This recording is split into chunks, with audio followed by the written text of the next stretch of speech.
يا سائلي عن مذهبي وعقيدتي رزق الهدى من للهداية يسأل اسمع كلام محقق في قوله لا ينثني عنه ولا يتبدل.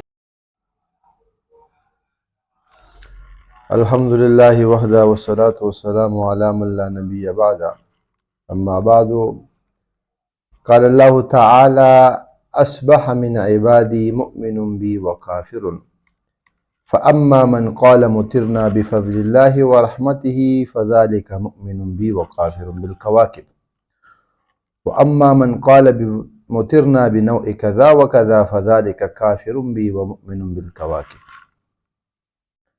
کتاب تقویت الایمان جو کہ شاہ صاحب کی تصنیف ہے، اس کا 7واں باب شروع ہو چکا ہے۔ اس کا ایک عنوان ستاروں میں تاثیر ماننا شرک ہے۔ اللہ کے رسول علیہ السلام کے صحابی زید بن خالد الجہنی رضی اللہ تعالیٰ عنہ حدیث کے راوی ہے۔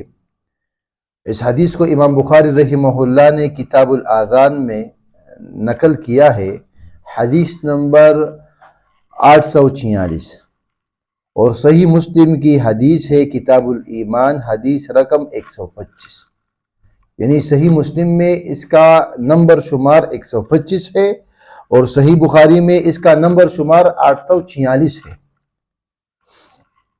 زید بن خالد جوہنی رضی اللہ تعالیٰ عنہ فرماتے ہیں، ایک دن حدیبیہ میں رات کی بارش کے بعد رسول اللہ صلی اللہ علیہ وآلہ وسلم نے ہم کو صبح کی نماز پڑھائی۔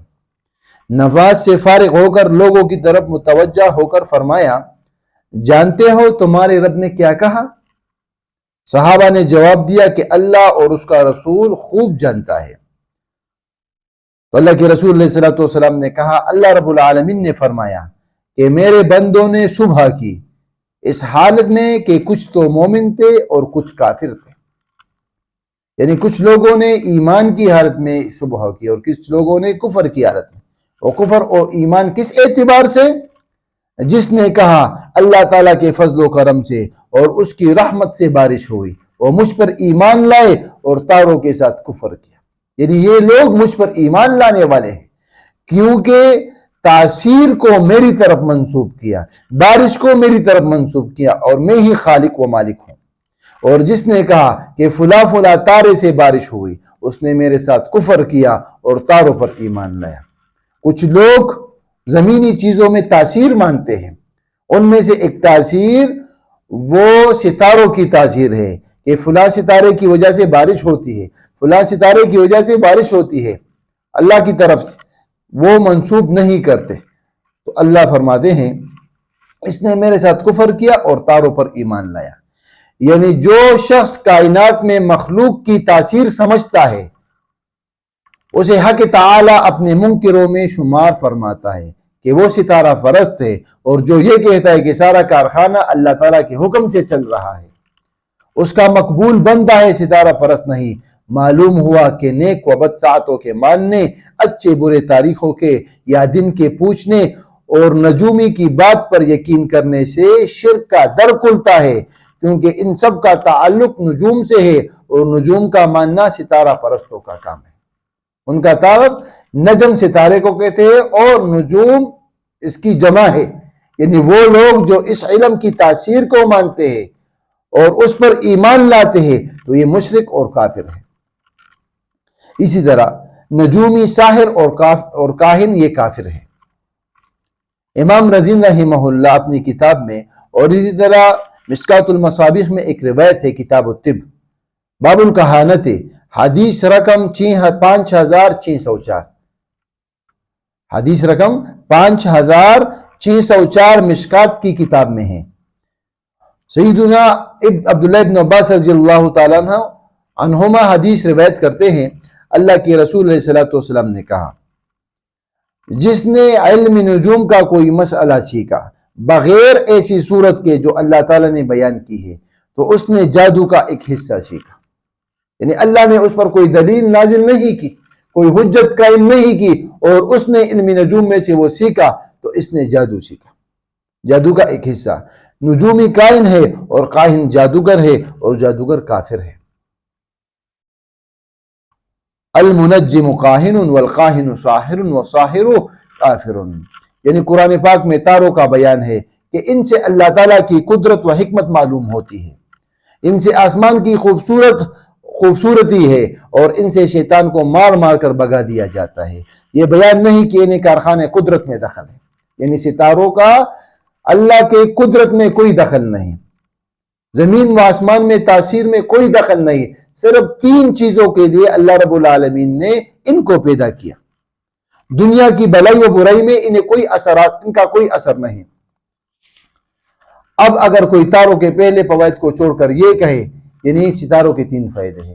ایک فائدہ یہ ہے وَزَيَّنَّهَا وَلَقَدْ زَيَّنَّا السَّمَاءَ الدُّنْيَا بِمَصَابِيحَ، اللہ رب العالمین نے یہ آسمان کو ان کے ساتھ مزین فرمایا ہے، وَرُجُومًا لِلشَّيَاطِينِ، اور شیطانوں کو مار بگانے کے لیے۔ کبھی کبھی ہم دیکھتے ہیں کہ ایک شغلہ سا وہ شیطان کے پیچھے چھوڑ دیا جاتا ہے اور کچھ دیر بعد وہ غائب ہو جاتا ہے نظروں سے اوجھل، یہ وہی ستارہ ہے، اللہ رب العالمین شیطانوں کو مار بگانے کے لیے اس کو مارتا ہے۔ اور تیسرا، ان ستاروں کے ساتھ لوگ راہ پاتے ہیں، راستے پہ جاتے ہیں، فلانا ستارہ اس طرف ہو تو ہم اس ملک میں پہنچیں گے۔ اس طرح اگر کوئی تاروں کے پہلے فوائد چھوڑ کر یہ کہے کہ انہی کی تاثیرات عالم میں کار فرما ہے اور عیب کا دعویٰ کرے، جس طرح جاہلیت میں جنوں سے پوچھ کر کائن عیب کی باتیں بیان کیا کرتے تھے، اسی طرح نجومی تاروں سے معلوم کر کے بتاتے ہیں۔ گویا کاہن، نجومی، رمال اور جفار سب کی ایک ہی راہ ہے۔ کاہن جادوگروں کی طرح جنوں سے دوستی گانٹتا ہے اور جنوں سے دوستی ان کو مانے بغیر پیدا نہیں ہوتی۔ جب ان کو پکارا جائے تو آپ ان کی مانیں گے، ان کی عبادت کریں گے، تب وہ آپ کو کوئی بات بتائیں گے۔ لہذا یہ کفر و شرک کی باتیں ہیں، اللہ تعالیٰ مسلمانوں کو اس شرک سے محفوظ رکھے۔ اسی طرح نجوم اور رمل پر اعتقاد کا گناہ، یعنی جو شخص نجومی پر ایمان رکھتا ہے، عقیدہ رکھتا ہے، ان کے پاس آتا جاتا ہے، جو شخص کاہن کے پاس آتا جاتا رہتا ہے، اس کی گناہ کیا ہے؟ حدیث امام مسلم رحمہ اللہ نے اپنے صحیح میں نقل کی ہے، کتاب السلام میں، حدیث رقم 2230 نمبر حدیث ہے۔ اس رقم کو نوٹ کر لیجئے، 2230، اور پھر خود یہ صحیح مسلم کی کتاب میں اردو ترجمے کے ساتھ پڑھیے۔ حفصہ رضی اللہ تعالیٰ عنہ فرماتی ہے، اللہ کے رسول علیہ السلام کی بیوی تھی اور عمر بن خطاب رضی اللہ تعالیٰ عنہ کی بیٹی تھی۔ قالت قال رسول اللہ من اتا عرافا فسألہ عن شیء لم تقبل له صلاة 40 لیلۃ، جو شخص کسی عراف کے پاس آیا، نجومی کے پاس آیا اور اس سے کسی عیب کے بارے میں پوچھا تو اس کی 40 دن تک نماز قبول نہیں ہوتی۔ اتنا بڑا گناہ کہ ایک بات کی تصدیق کرنے سے، ایک نجومی کے پاس، ایک کاہن کے پاس بندہ آتا ہے اور اسے اپنا ہاتھ دکھاتا ہے کہ میرے ہاتھ میں کیا ہے، اور وہ اس کی بات کی تصدیق کرتا ہے، تو اللہ کے رسول صلی اللہ علیہ وسلم فرماتے ہیں 40 دن تک اس کی کوئی نماز اللہ رب العالمین قبول نہیں فرماتا۔ یعنی جو شخص غیب کی باتیں بتانے کا دعوے دار ہے اور خود اس کو اپنے تقدیر کا نہیں پتا، وہ فٹ پاتھ پر، راستوں پر، روڈوں پر بیٹھے ہوتے ہیں، نالوں کے اوپر بیٹھے ہوتے ہیں اور لوگوں کی تقدیر بتاتے ہیں، کبھی ہاتھ دے کر، کبھی طوطے کے ساتھ وہ خط نکال کر، تو یہ لوگ خود بھی بے وقوف ہے، اور جو ان کو دیکھ کر آتے ہیں، یہ تو اللہ نے سب کے لیے تقدیریں لکھ دی ہے۔ اگر اس سے کسی نے جا کر کچھ پوچھ لیا تو اس کی 40 دن تک عبادت قابل قبول نہیں رہی، کیونکہ اس نے شرک کیا، اور شرک عبادتوں کا نور مٹا دیتا ہے۔ جس شخص میں شرک ہو اس کی عبادت کی نور وہ مٹ جاتی ہے۔ نجومی، رمال اور جفار، پال کھولنے والا، نامہ نکالنے والا اور کشف والے سب عراف میں داخل ہیں۔ تو ان جیسے لوگوں سے اپنے آپ کو بچانا چاہیے، ایمان کی فکر کرنی چاہیے، شرک اور ان کے تمام اسباب سے اپنے آپ کو بچانا، تاکہ ہم دنیا میں بھی کامیاب ہو اور آخرت میں بھی کامیاب ہو۔ اقول قولی ھذا استغفر اللہ لی ولکم ولسائر المسلمین۔ دعوت اہل حدیث ٹی وی کی منفرد اسلوب اور مستند معلومات پر مبنی بے شمار دینی اور تعلیمی ویڈیوز دیکھنے کے لیے ہمارا چینل سبسکرائب کیجیے اور ہماری نئی ویڈیوز سے اپڈیٹ رہنے کے لیے بیل آئیکن پر کلک کیجیے۔